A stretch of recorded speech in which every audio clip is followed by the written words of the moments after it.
Hello students, good morning. Myself doctor M S Khan. कैसे हैं आप सब?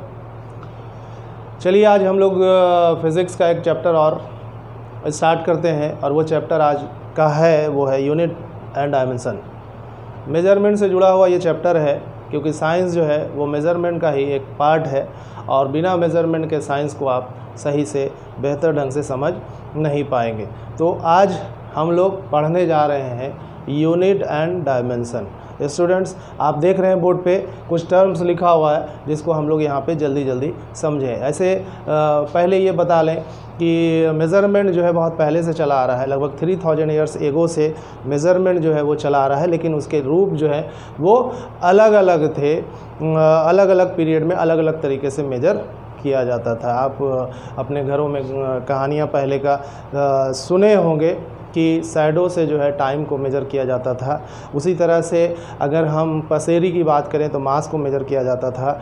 आज भी कहीं कहीं पर ये यूज़ होता है, पल्ली जो है वो यूज़ होता है नापने के लिए। आप अगर हम बात करें बहुत पहले का, तो उस वक्त यार्ड यूज़ हो रहा था, आज भी यूज़ होता है स्टूडेंट्स। अगर अकबर के ज़माने में चले तो उस वक्त अकबर जो है वो मेज़र जो करता था वो बार्ली कॉम से उसका मेज़रमेंट, बार्ली कॉम से बाकी चीज़ों का मेज़रमेंट वो करते थे। लेकिन आज जो है 1971 से 1971 के बाद पूरा वर्ल्ड जो है एक मीटिंग करके एक स्टैंडर्ड जो है मानक जिसको हम लोग कह रहे हैं वो बनाया गया है, ताकि पूरा वर्ल्ड उसको एक्सेप्ट कर सके। तो आज हम लोग सुन पा रहे हैं किलोग्राम, मीटर, सेकेंड, कैंडेला, ये सब स्टूडेंट्स एक स्टैंडर्ड यूनिट है और इसको पूरा वर्ल्ड एक्सेप्ट करता है। कुछ टर्म है यहाँ पर उस यूनिट से पहले जो आपको यहाँ पर दिख रहा है वो है फिज़िकल क्वांटिटी, क्योंकि हम जिसे मेज़र करते हैं स्टूडेंट्स वही यहाँ पर फिज़िकल क्वांटिटी कहलाता है। यानी साइंस में जो हम लोग पढ़ेंगे, जैसे अगर हम कार की स्पीड का पता करना है तो स्पीड को मेज़र कर रहे हैं यहाँ पे, उसके ऊपर कितना फोर्स लग रहा है वो मेज़र करेंगे, उसमें कितना एनर्जी जो है खर्च हो रहा है एक जगह से दूसरी जगह जाने पे, कितना हम लोग स्टूडेंट उस कार को चलाने में वर्क करेंगे। तो इन सब चीज़ों का क्या करते हैं, मेज़र करते हैं। इंजन की बात करें, अगर हम लोग मशीन की बात करें तो उसमें बहुत सारा एलिमेंट्स लगा होता है, सबका अलग अलग फंक्शन होता है, तो सबको क्या करना होगा, मेज़र करना पड़ेगा। तभी सबका एक्यूरेट जो वैल्यू होगा जिससे आप ऑब्टेन करना चाहते हैं, जिससे ऑपरेट करना चाहते हैं स्टूडेंट्स, हम लोग तब आसानी से कर पाएंगे। अगर हम बात कर लें कि घर में जो इलेक्ट्रिसिटी सप्लाई होता है, अगर हम ट्यूब लाइट में इलेक्ट्रिसिटी अगर मेज़र करके नहीं देंगे तो वो ट्यूब लाइट ग्लो कर सकता है या नहीं भी कर सकता है, या आप बर्न भी हो जाएगा। अगर ज़्यादा करंट अगर उस में अचानक चला जाए ट्यूबलाइट में तो वो जल जाएगा। उसी तरह से अगर कम एम्पियर का करंट उसमें सप्लाई किया जाए तो वो ग्लो नहीं करेगा। तो ये सब चीज़ें जो है साइंस का एक हिस्सा है, और आप समझ रहे होंगे कि साइंस का जो पार्ट है उसके लिए मेज़रमेंट जो है स्टूडेंट्स ज़रूरी है, और इसीलिए आज हम लोग इस चैप्टर को पढ़ने जा रहे हैं। तो यहाँ पर स्टूडेंट देख रहे हैं कि फिज़िकल क्वांटिटी, क्योंकि जिससे आप मेज़र करेंगे बहुत सारा टर्म है, mass, length, time, speed, force, pressure, work, resistance, electric field, torque, momentum, density, magnetic moment, electric flux, magnetic flux, resistance, electric potential, ये सब को ही हम लोग मेज़र करते आ रहे हैं, और इसी का यूज़ जो है हम लोग अपने डेली लाइफ में करते आ रहे हैं। तो हम लोग इसी सब के बारे में जो दिया हुआ है, जिसके बारे में हमने अभी बताया, उसी को मेज़र करेंगे और उसी से हम लोग बेनिफिट उठाएंगे, घर में उसका यूज़ करेंगे। अब घर में जो करंट सप्लाई हो रहा है वो 220 वोल्ट से 230 वोल्ट के बीच में है। अब 230 वोल्ट से 230 अगर हम लोग 220 से 230 या 250 वोल्ट्स तक अगर वोल्टेज सप्लाई करते हैं तो ऑपरेट होगा आपका बाकी सब जो अप्लायंसेस घर में लगा हुआ है। लेकिन अगर 6 वोल्ट अप्लाई करेंगे, 5 वोल्ट अप्लाई करेंगे तो थोड़ी सी आपको दिक्कत होगा ऑपरेट करने में। लेकिन अगर मोबाइल को चार्ज करना है तो 6 वोल्ट जो है उसके लिए इनफ है, तो आपके घर में 230 से 220 से 250 वोल्ट तक यहाँ पर करंट सप्लाई हो रहा है, वोल्टेज दे रहे हैं आप।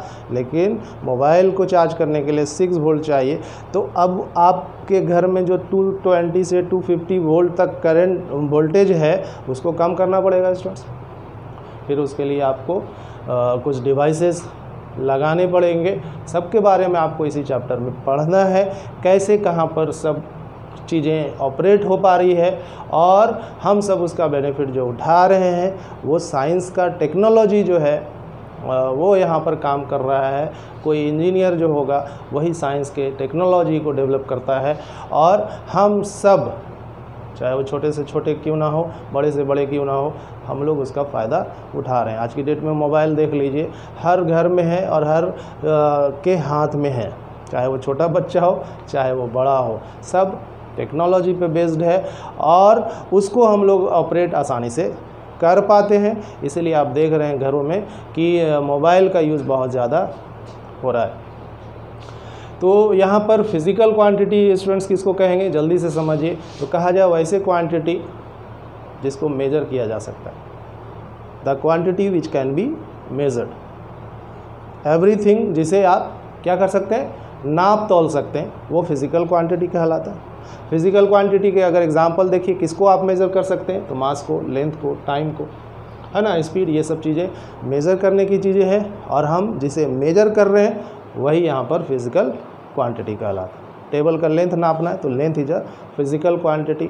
अगर टेबल का हाइट मेज़र करना है तो वो हाइट जो है वो एक फ़िज़िकल क्वांटिटी हुआ, यानी जिसे आप नाप तोल रहे हैं, मेज़र कर रहे हैं, वो यहाँ पर फिज़िकल क्वांटिटी कहलाता है।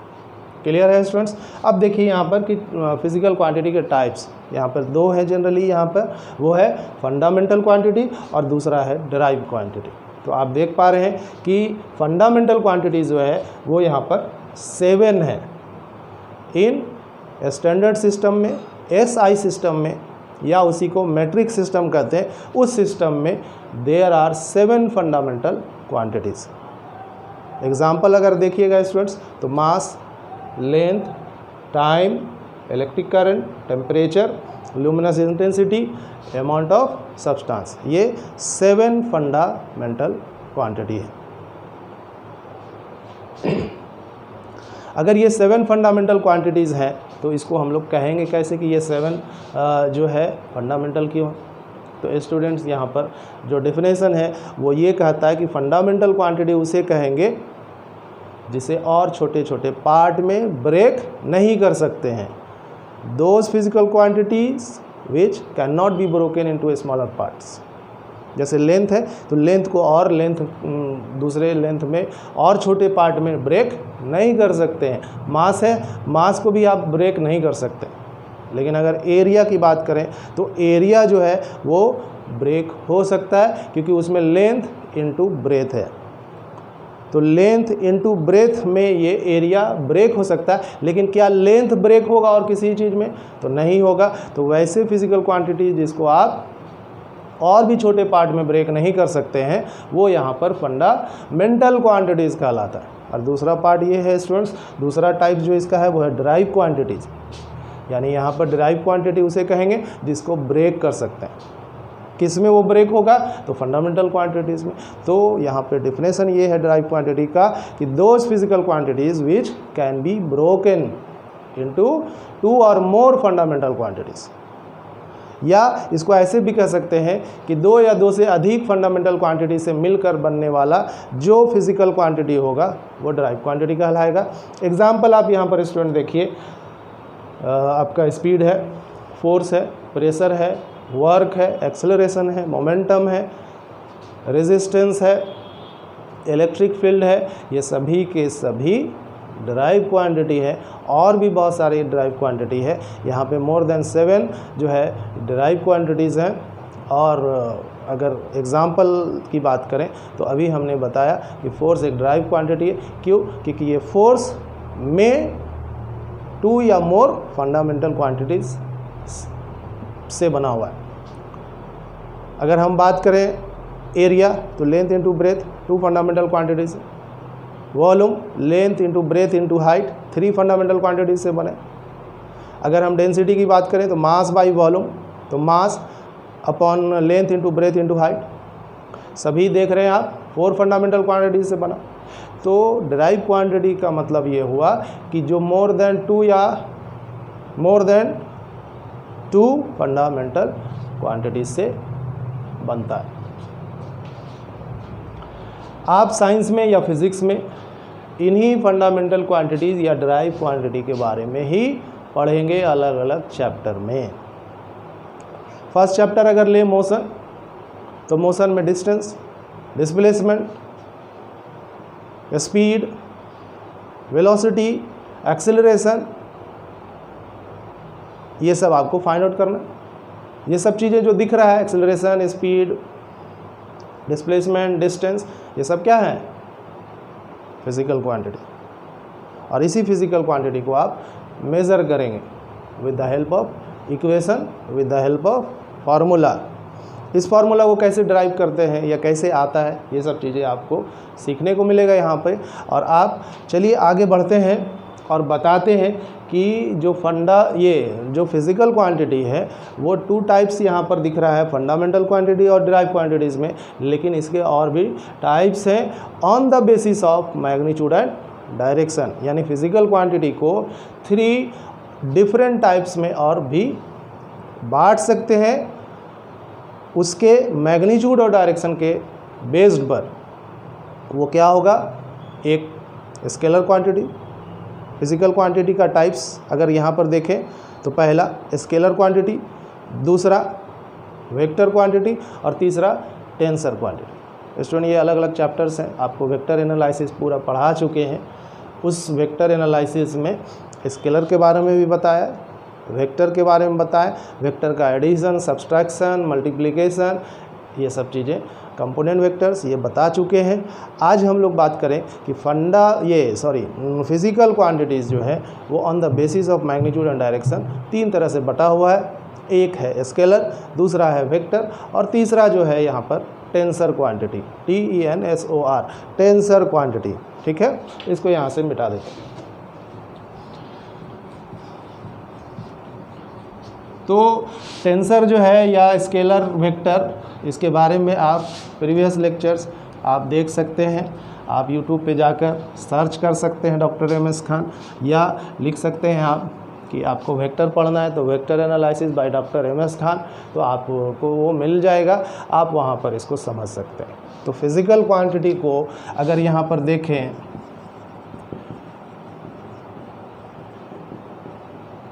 तो इसको 3 तरीके से स्टूडेंट बांटा गया है, स्केलर, वेक्टर, टेंसर। ठीक है, इस स्केलर में मैग्नीट्यूड होगा, यानी NU से रिप्रेजेंट होगा। ये N नंबर है, न्यूमेरिकल वैल्यू है, और U यूनिट है। जहाँ पे न्यूमेरिकल वैल्यू और यूनिट होगा समझेंगे वहाँ वो स्केलर है। अगर एग्जांपल देखिएगा 5 मीटर, तो 5 metre 5 numerical value, metre unit, तो 5 metre is a magnitude of distance, क्योंकि मीटर जो है वो डिस्टेंस का या लेंथ का यूनिट है। वेक्टर की बात अगर करें स्टूडेंट तो NU प्लस डायरेक्शन, ठीक है, और plus laws of vector algebra या वेक्टर लॉ कह सकते हैं। ये ज़रूरी है वेक्टर के लिए। ये सब चीज़ें थोड़ी सी यहाँ पे बता रहे हैं, लेकिन आप इसको पूरी डिटेल्स में समझना चाहेंगे तो आप लेक्चर्स को देख सकते हैं। मैंने ये चैप्टर बहुत ही अच्छे से पढ़ाया है, आप वीडियो को YouTube पे जाकर देख सकते हैं। वेक्टर एनालिसिस चैप्टर में टेंसर जो कह रहा है कि ना तो स्केलर है और ना ही वेक्टर है, वो यहाँ पर टेंसर है। ठीक है, कुछ ऐसे फिज़िकल क्वांटिटी है जिसका यूनिट नहीं है, लेकिन वैल्यू से ही वो मेजर हो जा रहा है, उसके न्यूमेरिकल वैल्यू से ही मेजर हो जा रहा है, वो यहाँ पर टेंसर है। स्टूडेंट्स अगर कुछ एग्जांपल देखें यहाँ पे टेंसर के लिए, तो आप देखिएगा कोएफिशिएंट ऑफ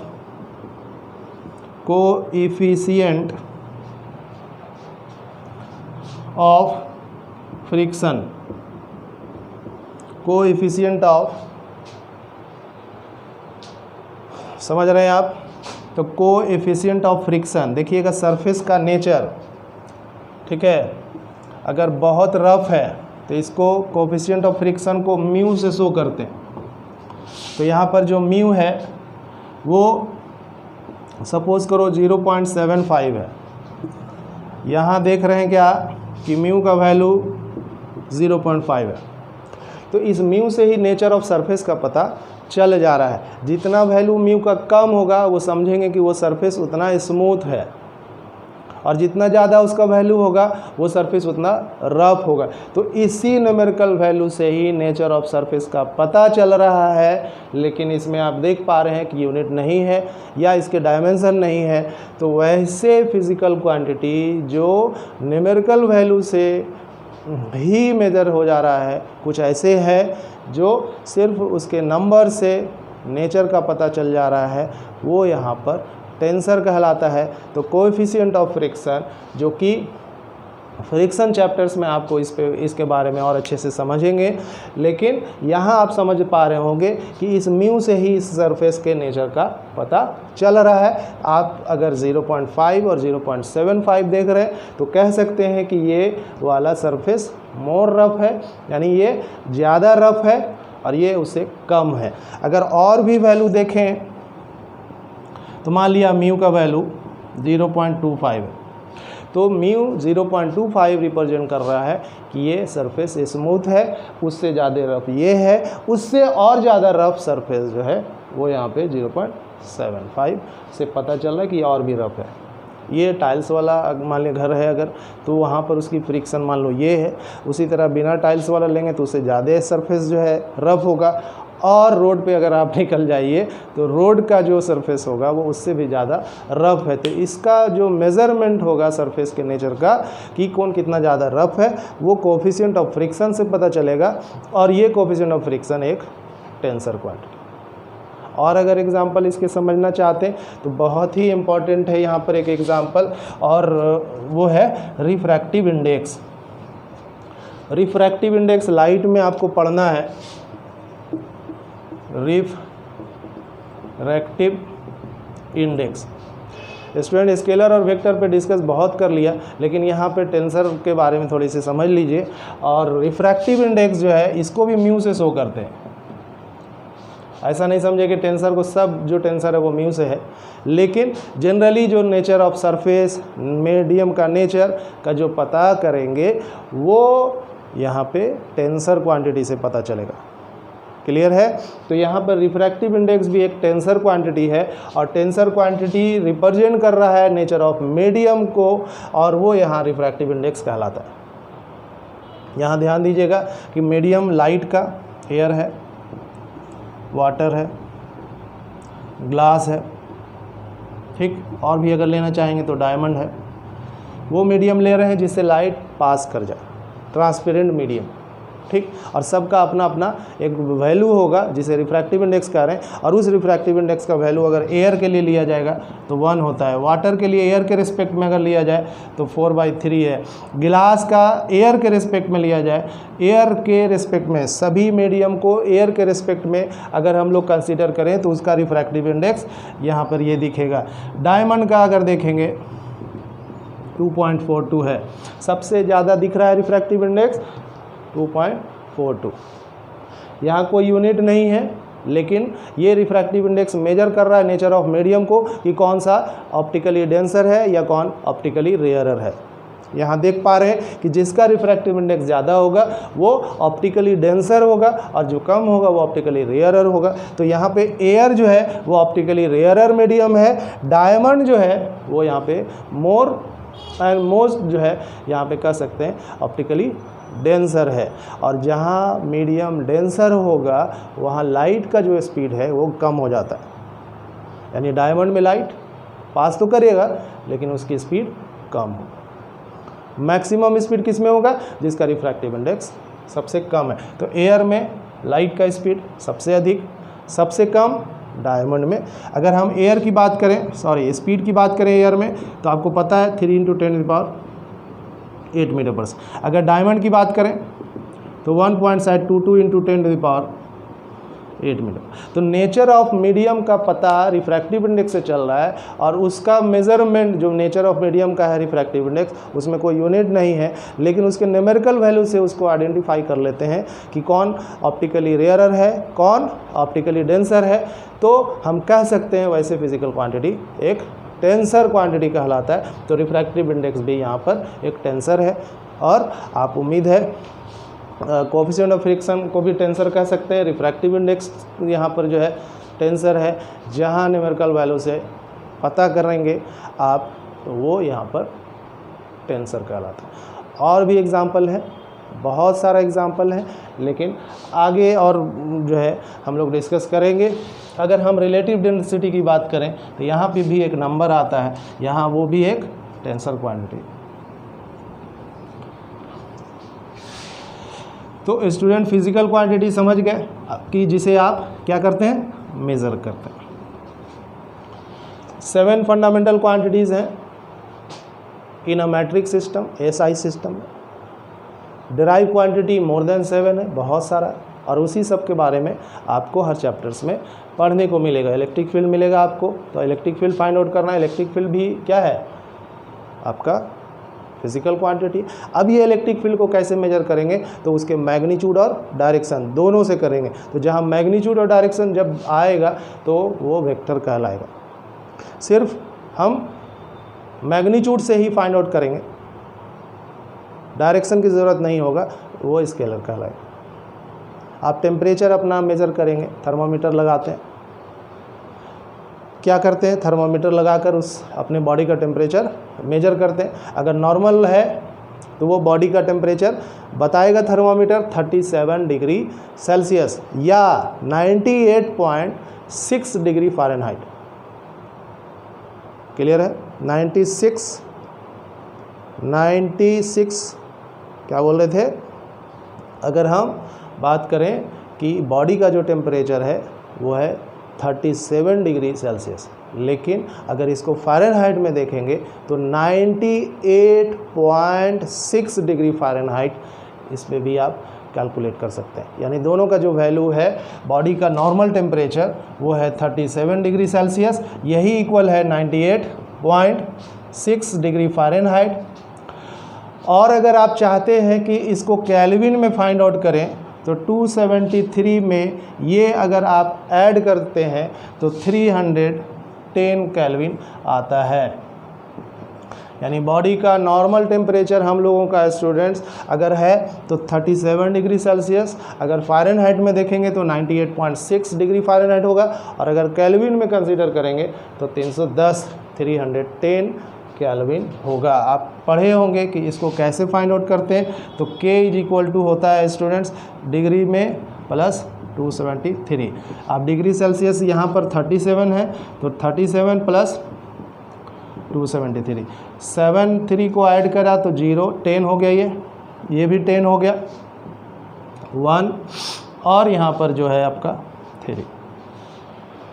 तो 310 केल्विन जो है हम लोगों का नॉर्मल बॉडी टेम्परेचर है, और इसमें कोई डायरेक्शन मेजर करने के लिए ज़रूरी नहीं होगा। आप ये नहीं कहेंगे कि 37 डिग्री सेल्सियस किसी डायरेक्शन में है, बॉडी टेम्परेचर किसी डायरेक्शन में होगा, बिल्कुल नहीं। तो जब बिना डायरेक्शन के मेजर हो रहा है, टेम्परेचर हो रहा है यहाँ पे, तो वो स्केलर, ठीक है। इलेक्ट्रिक करंट की बात करेंगे, ठीक है, उसमें अगर देखेंगे तो मैग्नीट्यूड और डायरेक्शन दोनों रिप्रेजेंट होता है, लेकिन वो बेस्ड होता है कंजर्वेशन ऑफ चार्ज पे, इसलिए वो स्केलर के ग्रुप में आता है। इस पे डिस्कस करेंगे आगे। अभी आप देखेंगे, और इस पे हमने बताया भी है कि इलेक्ट्रिक करंट में मैग्नीट्यूड और डायरेक्शन के होने के बावजूद भी ये एक स्केलर क्वांटिटी है। क्यों है, आप वीडियो को वहाँ जाकर देख सकते हैं, वेक्टर के ही चैप्टर में। तो उम्मीद है आप ये बातें समझ पाएंगे। आगे हम लोग बढ़ते हैं यूनिट की ओर कि यूनिट किसको कहते हैं। बहुत सारी चीज़ें यहीं पे अगर बताना शुरू करें तो वीडियो लेक्चर जो है बहुत बड़ा हो जाएगा, और हम नहीं चाहेंगे, आप भी नहीं चाहेंगे कि बहुत बड़ा वीडियो बने। छोटा छोटा वीडियो को हर टॉपिक को कंसिडर करेंगे और पार्ट बाय पार्ट लेक्चर्स बना करके कोशिश करेंगे कि आप उसको समझ सकें। तो यूनिट क्या है यहाँ पर, इसको देखिए। अभी हम लोग बात कर रहे थे स्पीड, बाइक चलाते होंगे, साइकिल चलाते होंगे, है ना, कार चलाते होंगे, बस चलाता होगा कोई, ट्रेन है, एरोप्लेन है, सब में स्पीड को आप कंसिडर करते हैं, मेजर करते हैं। तो जो मेजर करते हैं उसके लिए आप देखिएगा इंडिकेट किया रहता है किलोमीटर पर आवर। यहाँ पर बाइक में भी देखिएगा एक, है ना, मीटर होता है, वो स्पीड को मेजर करेगा तो वो स्पीडोमीटर कहलाता है। ठीक है, ये इस तरह से बढ़ता है। तो अगर यहाँ पर है ये तो 20 किलोमीटर सपोज करते हैं, किलोमीटर पर आवर। तो बात समझिएगा कि जिसे आप मेजर कर रहे हैं, जिसे आप मेजर कर रहे हैं वो फिज़िकल क्वांटिटी कहलाता है। और उस फिज़िकल क्वांटिटी को किसी न किसी चीज़ से तो मेजर करिएगा। जब मेजर कर रहे हैं तो किसी न किसी चीज़ों को यूज़ करेंगे उसको नापने के लिए, तौलने के लिए।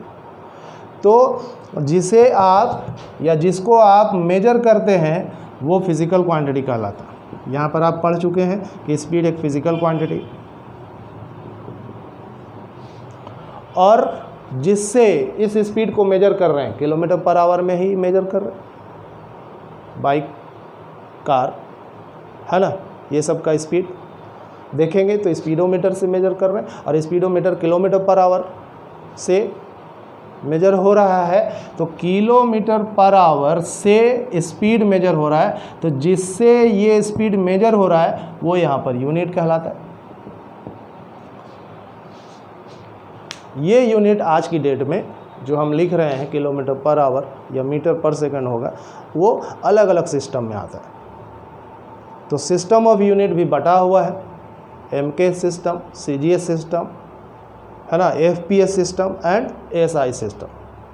1971 में एसआई सिस्टम बना है जिसे मैट्रिक सिस्टम कहते हैं, और पूरा जो वर्ल्ड है इस मैट्रिक सिस्टम को, एसआई सिस्टम को एक्सेप्ट करता है। यानी अगर हम लोग बात करें कि एसआई यूनिट ऑफ लेंथ क्या होगा, डिस्टेंस क्या होगा, तो वहाँ पर मीटर यूज़ होगा, किलोमीटर यूज़ नहीं होगा। एसआई यूनिट ऑफ स्पीड की बात करेंगे तो मीटर पर सेकंड होगा, किलोमीटर पर आवर नहीं होगा। लेकिन कॉमर्शियल यूनिट में जनरली ये यूज़ होता आ रहा है तो ये चल रहा है। लेकिन एसआई यूनिट जो यहाँ पर हम लोग कहेंगे किलोमीटर पर आवर, वो नहीं है, यहाँ पर मीटर पर second SI unit of speed है। खैर, बात ये समझाना है कि यूनिट किसे कहते हैं। तो जिसे मेजर किया जाए वो फिज़िकल क्वांटिटी, और जिससे उस फिज़िकल क्वांटिटी को मेजर किया जाए वो यूनिट। 400 जो है, अगर हम लोग बात करें बीसी से ही मेज़रमेंट शुरू हुआ है और अब तक चल रहा है, आगे भी मेज़रमेंट चलेगा क्योंकि साइंस रुकने वाला नहीं है और आगे डेवलप कर रहा है और भी स्पीड के साथ वो तरक्की कर रहा है। और हम उस साइंस से घिर गए हैं और बिना उसके मुश्किल है सरवाइव करना। तो इसको समझने के लिए समझ में आया कि यूनिट क्या है, फिजिकल क्वांटिटी क्या है। फिजिकल क्वांटिटी स्पीड है यहाँ पर, और यूनिट किलोमीटर पर आवर या मीटर पर सेकंड। आप सेकंड सुना होगा, ये टाइम का यूनिट है। आवर सुना है, टाइम का यूनिट है। अभी बता रहे थे डिग्री सेल्सियस, हमने कहा कि नॉर्मल टेम्परेचर बॉडी का, देखिएगा गौर करिएगा, टेम्परेचर है ये, और यहाँ पर लिख रहे हैं 37 डिग्री सेल्सियस। तो किसको मेजर कर रहे हैं आप, बॉडी के टेम्परेचर को। तो टेम्परेचर जो है ये फिजिकल क्वांटिटी है, और किससे मेजर कर रहे हैं, इससे 37 डिग्री सेल्सियस। तो ये उसका यूनिट हुआ। तो यूनिट एक स्टैंडर्ड क्वांटिटी है, एक मानक के रूप में यूज़ करते हैं, और उससे फिजिकल क्वांटिटी को मेज़र किया जाता है। यूनिट के बहुत सारे सिस्टम हैं। बहुत पहले की बात करें तो फ्रांसिस सिस्टम कहलाता है, फ्रेंच सिस्टम कहलाता था। आज जो यूज़ हो रहा है ज़्यादातर वो मैट्रिक सिस्टम कहलाता है, एसआई सिस्टम कहलाता है। ठीक है, उसी यूनिट को हम लोग एसआई यूनिट भी कहते हैं। कुछ यूनिट देख लीजिए आप, जो SI यूनिट में है, क्योंकि ज़रूरी है आपको यूनिट याद रखना, और आप 9th क्लास में भी यूनिट थोड़ी बहुत पढ़ा होगा, उसको भी आप यहाँ पर रिवाइज करिए। तो कुछ इधर जो है लिख देता हूँ मैं, फिज़िकल क्वांटिटी, और इधर जो है SI यूनिट। ठीक है, अगर ये लाइन नहीं भी दें तो चलेगा। तो फिज़िकल क्वांटिटी देखिए, पहले लेंथ, मास, टाइम, टेम्परेचर, आपका electric current, luminous intensity, amount of substance,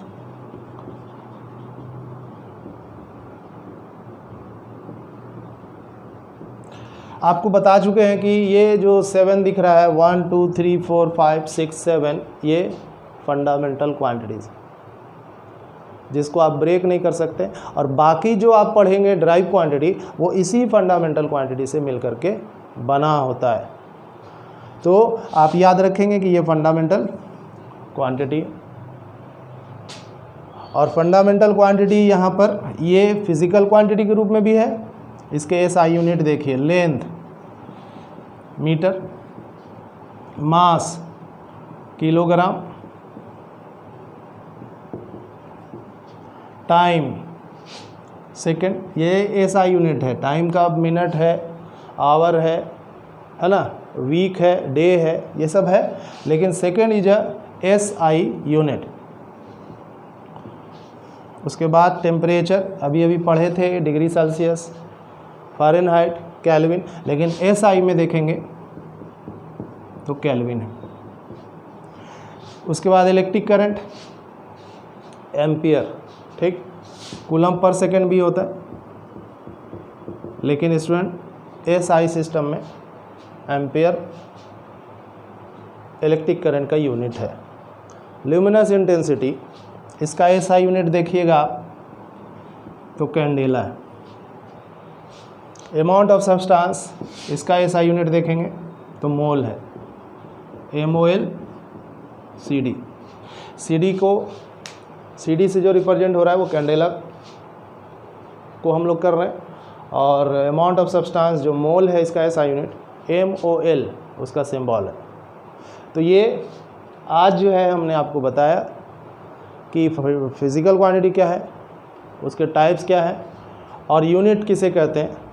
उसमें जो यूनिट लिया गया है अभी, ये फिज़िकल क्वांटिटी, जिसे आप स्पेशली फंडामेंटल क्वांटिटी भी कहेंगे, इसका जो यूनिट है SI यूनिट में वो ये है।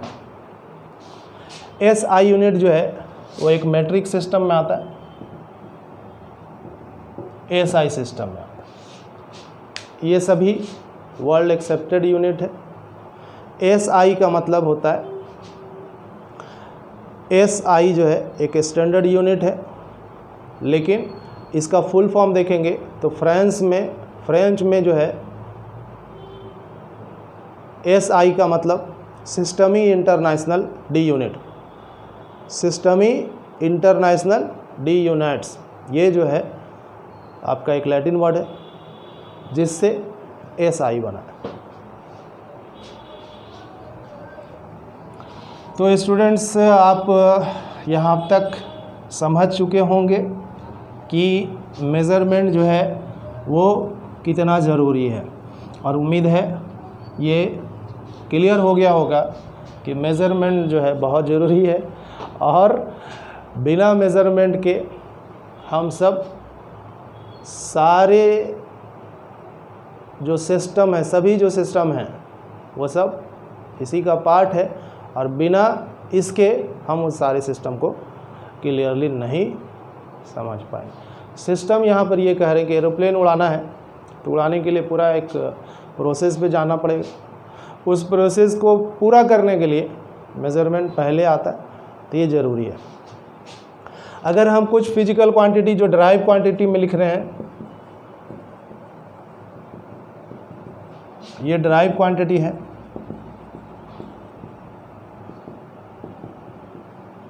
और इधर जो है उसका एसआई यूनिट है। कुछ लिख देते हैं, आपके पास उम्मीद है होगा ही बुक, उसमें भी आप देखेंगे।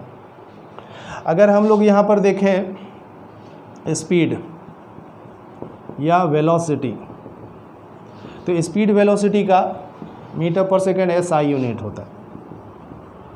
एक्सेलरेशन इसका मीटर पर सेकेंड स्क्वायर होता है।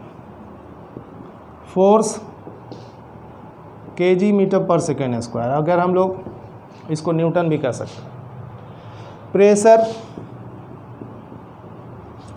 प्रेशर को हम लोग स्टूडेंट केजी पर मीटर पर सेकेंड स्क्वायर कर सकते हैं, जो कि पास्कल है ये, ठीक। केजी पर मीटर पर सेकेंड स्क्वायर एक ड्राइव यूनिट है और पास्कल एक एसआई यूनिट है। एसआई में ये भी है, लेकिन वो किस फॉर्म में दिख रहा है? ड्राइव के रूप में, तो ये ड्राइव यूनिट भी कहलाता है। पास्कल जिसको पीएस से शो करते हैं, ये एसआई सिस्टम है, ये ड्राइव में नहीं आएगा। केजी पर मीटर पर सेकेंड स्क्वायर ड्राइव यूनिट है in a SI system. Clear है? मोमेंटम का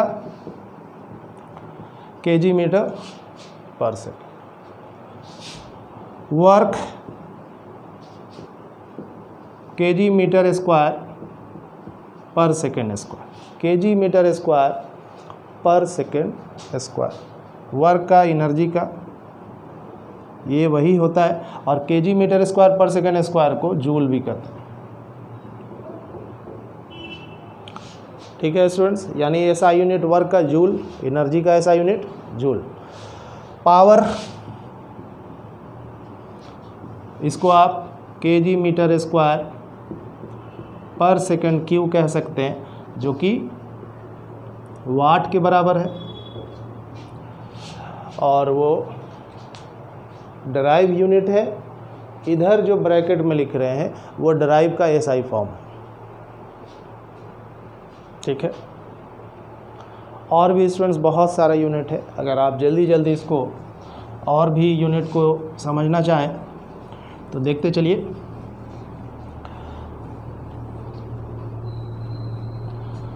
ग्रेविटेशनल कांस्टेंट, जिसको कैपिटल जी से शो करते हैं, ध्यान दीजिएगा। ग्रेविटेशनल कांस्टेंट जो कैपिटल जी है, ये देखिएगा कहाँ पर से आ रहा है। एक बॉडी है जिसका मास m1 है, दूसरा m2 है, और दोनों एक दूसरे के r डिस्टेंस पर है। इसके बीच जो फोर्स लग रहा है, आप पढ़े होंगे, वो है ग्रेविटेशनल फोर्स। तो यहाँ पर F जो है वो एक ग्रेविटेशनल फोर्स है, और F ग्रेविटेशनल फोर्स को फाइंड आउट करने के लिए आपको ये वाला फार्मूला यूज़ करना पड़ता है। तो gravitational force F = G m1 m2 / r square. देख पा रहे हैं कि m1 m2 मास है दोनों बॉडीज़ के, r उन दोनों के बीच का डिस्टेंस है। मुझे यूनिट निकालना है G का, तो G बराबर क्या लिखोगे? F_r² / m1 m2। स्टूडेंट्स, पता है कि फोर्स का यूनिट होता है न्यूटन, और डिस्टेंस है तो मीटर, और स्क्वायर है तो मीटर स्क्वायर, और मास का केजी। एक है या दो है? दो है, तो एक का केजी, दूसरे का भी केजी, तो केजी स्क्वायर कर सकते हैं। इसको आप लिख सकते हैं न्यूटन मीटर स्क्वायर पर केजी स्क्वायर। अगर न्यूटन को चेंज करना चाहते हैं ड्राइव यूनिट में, तो ये होता है न्यूटन केजी मीटर पर second square into metre square into kg पे पावर 2। देखिए केजी एक पावर 1 है, और यहाँ केजी पे पावर -2 होते हैं, कैंसिल होकर के बचेगा क्या? केजी पे पावर -1। मीटर स्क्वायर है और यहाँ एक मीटर है, तो मीटर क्यूब हो जाएगा, और सेकेंड स्क्वायर पर सेकेंड स्क्वायर, तो ये भी हो सकता है। यानी ये होगा, और इसका दूसरा फॉर्म ये होगा। तो ग्रेविटेशनल यूनिट का ये होगा। तो लेक्चर बहुत बड़ा होता जा रहा है। आप जो है एक और भी बहुत सारे यूनिट्स हैं, बता तो सकते हैं, लेकिन जहाँ ज़रूरत पड़ेगा अगले लेक्चर्स में, अगले वीडियो में न्यूमेरिकल्स के लिए, तो फिर हम वहाँ पर आपको बताएंगे। उम्मीद है आप यूनिट एंड डायमेंशन में जो बेसिक क्लासेस आज का था, जिसमें आपको हमने फिज़िकल क्वांटिटी, ड्राइव क्वांटिटी और स्केलर वेक्टर टेंसर के कंसेप्ट को हमने आपको बताया, साथ में यूनिट क्या है वो भी हम आज आपको बताए हैं। बहुत सारा यूनिट है, सभी फिजिकल क्वांटिटी का यूनिट होगा यहाँ पर, लगभग कुछ एक्सेप्शनल है जिसका यूनिट नहीं होता है, उसके बारे में अगले लेक्चर्स में बात करेंगे। तब तक के लिए यहीं तक, इससे रिलेटेड जितने सारे क्वेश्चंस हैं आप बैठ करके प्रैक्टिस करेंगे, बनाएंगे। नेक्स्ट लेक्चर्स के लिए आप थोड़ा वेट करें और अगले दिन फिर हम लोग यूनिट एंड डायमेंशन जो अभी तक पढ़े हैं उसके आगे हम लोग कंटिन्यू करेंगे। Thank you.